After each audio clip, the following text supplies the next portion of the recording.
Bonjour, c'est une plaie toujours ouverte 20 ans après. La presse évoque ce lundi, à l'image de 20 minutes, les 20 ans du génocide rwandais. Les rescapés gardent des traces indélébiles, tandis que la France reste dans la ligne de mire des autorités rwandaises. La Croix explique la crispation qui a conduit François Hollande à n'envoyer qu'un ambassadeur aux cérémonies de commémoration.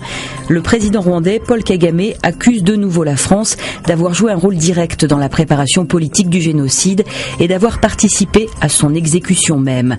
Paris a toujours démenti, mais la Croix s'est rendue dans la ville de Gikongoro où l'on accuse l'armée française aujourd'hui encore.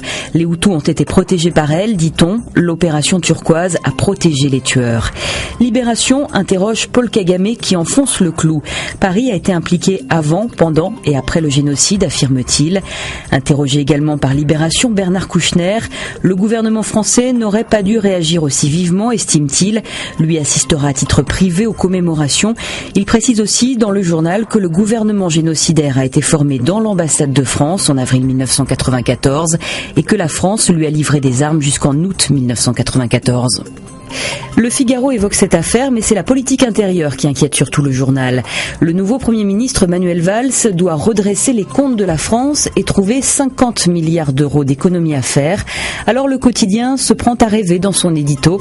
Si Manuel Valls osait, je cite, s'il osait dire que ces 50 milliards ne sont pas l'Everest que l'on nous présente, que la proportion d'économie est celle que font bien des ménages.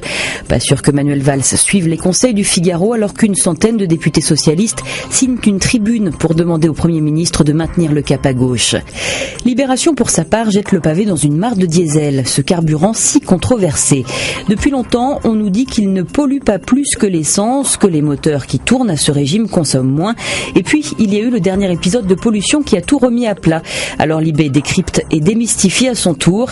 L'édito est cinglant, je cite, « Puisque les mots, après toutes ces années d'enfumage, ne suffisent plus pour tirer la sonnette d'alarme. Essayons de la dire avec des chiffres. Si vous êtes bordelais, Lillois, Lyonnais, Strasbourgeois, Marseillais ou Parisiens, vous êtes déjà assuré d'avoir perdu 3,6 à 7,5 mois d'espérance de vie. Un autre enfumage fait la une du quotidien aujourd'hui en France, celui de l'égalité des salaires entre hommes et femmes. Le compte n'y est pas, l'écart avoisine les 20%.